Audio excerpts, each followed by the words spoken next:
ఫలితాలు ఉండవు. మీ కులోన్మాదానికి రోజులు తగ్గాయి, పోయాయి. గుర్తుపెట్టుకోమని ఈ సందర్భంగా నేను మనవి చేస్తున్నా. ఏదైనా ఉంటే ధర్మంగా రండి. న్యాయస్థానంలో మీరు పోరాడుకుంటున్నారా, పోరాడుకోండి. లేదు దమ్ముంటే రాజమండ్రి సెనల్ జైలు పాల్గొట్టండి, చూద్దాం. ఏమిటి మీ ఉన్మాదం నాకు అర్థం కాల.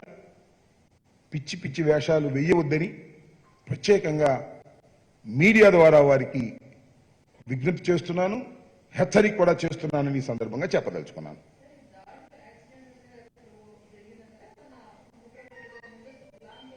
ఇట్స్ ప్లాన్, లేకపోతే అలాగే కర్రలు ఎందుకు ఉంటాయి? నాకు ఒక అనుమానం, నిన్న జరిగిన యాక్సిడెంట్ దీనికి ఏమైనా కనెక్షన్ ఉందో నాకు అనుమానంగా ఉంది. ఎంక్వైరీ చేయాలి. నేను వచ్చేటప్పుడు ఒక లారీ మీద నుంచి నా కారు మీదకి 2 బస్తాలు గోధుమల బస్తాలు పడ్డాయి.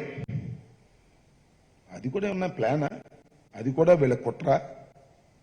తర్వాత ఉదయాన్నే పొద్దున్నే ఒక 10-15 మంది వచ్చేసి ఘర్షణ స్వభావం, ఘర్షణ పెట్టుకునే కార్యక్రమం, కర్రలతో రావడం చూస్తే ఇట్ ఈస్ ప్రీ ప్లాన్డ్.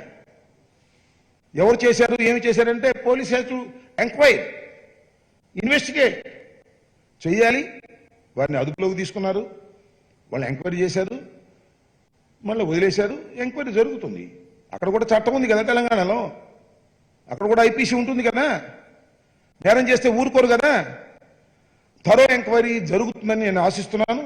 అదేవిధంగా ఖమ్మం పోలీసులకు కూడా కంప్లైంట్ ఇవ్వబోతున్నాం. వాళ్ళు ఆల్రెడీ సూమోటివ్గా కేసు బుక్ చేశారు. అవసరమైతే మా గన్మ్యాన్లు వాళ్ళు కూడా ఇస్తారు. మా గన్మ్యాన్లు 4 గన్మ్యాన్ ఉంటారు. వాళ్ళు కూడా నాతో ఉన్నారు. వాళ్ళు కూడా అంతా చూస్తూ ఉన్నారు. నా గన్మ్యాన్ లేకపోతే, నా సెక్యూరిటీ లేకపోతే ఏం చేసేవాళ్ళు? అది వాళ్ళ ప్లాన్ అని నేను భావిస్తున్నా.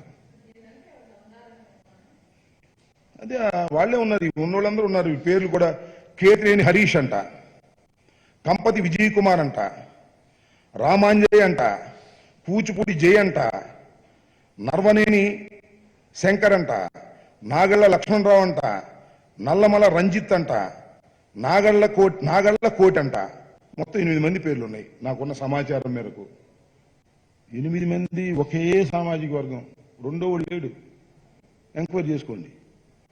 ఇంత ఎక్కింది పిచ్చి మీకు, ఇంత ఉన్మాదం ఎక్కింది మీకు. మీకే కాదు ఆయన కులాలు మాకు ఉన్నాయి, గుర్తుపెట్టుకోమని మనం చేస్తున్నా. ఉన్మాదంతో మీరు చేస్తున్న పనులు మీకే ప్రమాదం, గుర్తుపెట్టుకోమని సందర్భంగా చెప్పదలుచుకున్నా.